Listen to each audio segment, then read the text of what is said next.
আসসালামু আলাইকুম, আমি নাইম আছি আপনাদের সাথে। তো আজকে আমি দেখাবো যে কিভাবে আপনারা একটা অটো স্প্রে বুথ তৈরি করবেন।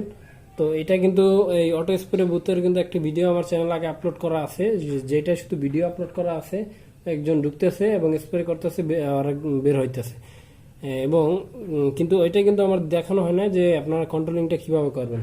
তো কন্ট্রোলিংটা কিন্তু আজকে আমি দেখাবো আপনাদের, এবং একটু একটা ড্রয়িং এঁকে নিলাম। এটা আমার নিজের মতো করে আঁকলাম। তো ড্রয়িংয়ে আপনারা বুঝতে পারবেন আশা করি যে এটা কিভাবে করে। তো দেখেন, এই ভিডিওটা দেখলে পুরোপুরি যদি দেখেন তাহলে অবশ্যই আশা করি পারবেন। তো এই বুটটা তৈরি করতে হলে আপনাদের একটা ফ্রেম তৈরি করতে হবে। ফ্রেম আপনাদের মতো করে তৈরি করে নিলেন। এই যে দেখেন সেন্সর, এখান থেকে একটা ফ্রেম, এটা আপনার মতো করে আপনি তৈরি করে নিলেন। এবং তারপরে লাগবে যে একটি ডিসি 24 ভোল্টের পাওয়ার সাপ্লাই, এবং একটি সেন্সর আপনারা এনপিএন বা পিএনপি যে কোনো একটা নিতে পারেন। এবং তারপর লাগবে কি, তারপর লাগবে হলো আপনাদের একটি 24 ভোল্টের রিলে, একটি 220 ভোল্টের রিলে, একটি টাইমার। তো টাইমার এবং রিলে এগুলো কিন্তু আপনার কি কি ব্যবহার করবেন ওগুলোর উপরে কম বেশি করবেন। যাই হোক, আমি আপনাদের একটা সিম্পল ধারণা দিচ্ছি।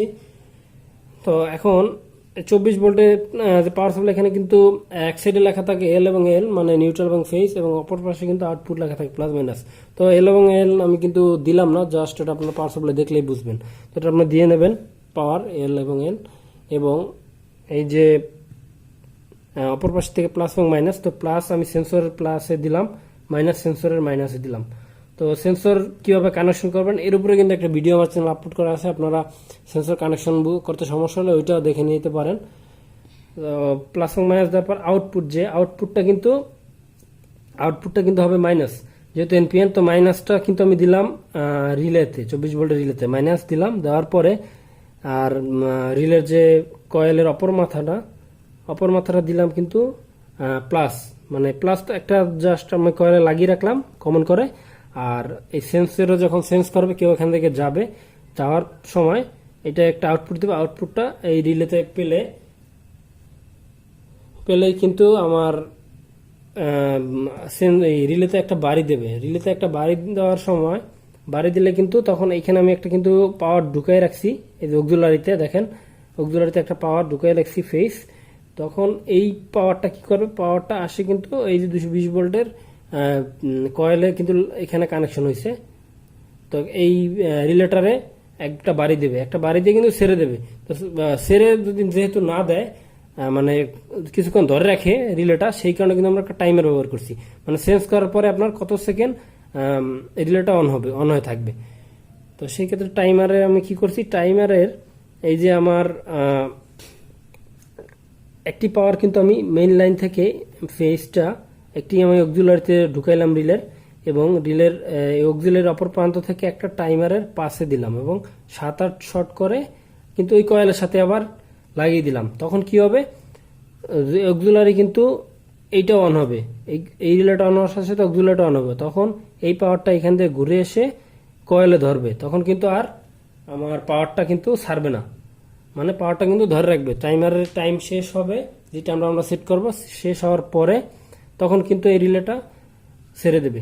তো এই উপরে আমরা যে নজলটা ব্যবহার করব, ওই নজলটার মানে এখানে যদি আপনারা মোটর ব্যবহার করেন, যে 1200 টাকা বা 1400 টাকা দামের মোটরগুলো, যদি ওইটা ব্যবহার করেন তাহলে আপনারা ওই মোটরে যে যদি ভোল্টেজ লাগে 12 ভোল্ট বা 24 ভোল্ট, ওই মোটরের সামনে কিন্তু একটা নজল লাগাবেন, নজল লাগিয়ে এবং মোটরের সাথে মোটরের পানিতে একটা টাঙ্কিতে আপনারা ঢুকিয়ে দেবেন। মোটর তো একটা ছোট পাম্প বসানো থাকে ওইটা। তো ওই পাম্পটা, মোটরটা যখন চালু হবে পাম্পটা ঘুরবে, এবং ওই সামনে যে নজলটা থাকবে ওটা দিয়ে কিন্তু এখান দিয়ে স্প্রে করবে। তো স্প্রে করবে। এখন প্রশ্ন হলো, যদি আমি মোটরটা 12 ভোল্টের হয়, মার্কেটে 12 ভোল্ট হলে, তাহলে আপনি কি আবার 12 ভোল্টের আলাদা আবার যে ট্রান্সফরমার ব্যবহার করে বা 12 ভোল্টের পাওয়ার সাপ্লাই কি আপনি ব্যবহার করবেন?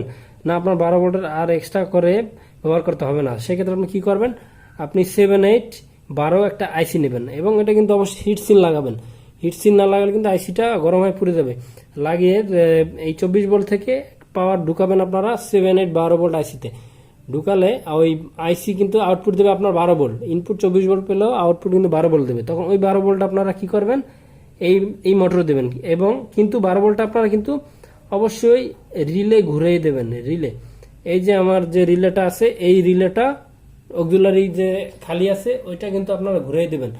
আর যদি মনে করেন যে এখানে যেহেতু পাওয়ার ঢুকানো আছে, আমি এখানে আবার এক্সট্রা ডিসি ভোল্ট ঢুকালে কোনো সমস্যা হইতে পারে, সেই ক্ষেত্রে আপনারা কি করবেন, আর একটা 220 ভোল্টের রিলে নেবেন, নিয়ে এই যে কয়েল দুটো থেকে দুটো তার আর একটা রিলে কয়েলে ঢুকাই দেবেন। তখন কি হবে, এই রিলেটা অন হওয়ার সাথে সাথে ওই রিলেটাও অন হবে, এইটা অফ হওয়ার সাথে সাথে ওইটা অফ হবে। তখন ওই রিলেটার অক্সিলারি দিয়ে ওই যে 12 ভোল্টটা ঘুরাইয়া আনে আপনারা এইখানে জাস্ট লাগিয়ে দেবেন। এইখানে হলো আপনার লাগিয়ে দেবেন এই যে এই মোটরে। তো মোটরে লাগিয়ে দিলে এইখান দিয়ে আপনার যখন মনে করেন যে কেউ ঢুকলেই এখান থেকে কেউ ঢুকলেই মনে করেন এখান দিয়ে স্প্রে করবে, এখান থেকে সেন্স করলে যে এই সার্কিটটা কমপ্লিট কাজ করবে এবং এইখান দিয়ে স্প্রে করবে। তো এই কিন্তু ছিল আজকের ভিডিওটা। তো আশা করি আপনারা ভিডিওটা বুঝতে পারছেন, আর যদি না বুঝে থাকেন তাহলে অবশ্যই কমেন্টে জানাবেন, আমি কিন্তু উত্তর দেওয়ার চেষ্টা করব যে আপনারা কোন জায়গা দিয়ে বুঝতে পারেন নাই। তো ভিডিওটা ভালো লাগলে অবশ্যই লাইক, কমেন্টস এবং শেয়ার করবেন। ধন্যবাদ।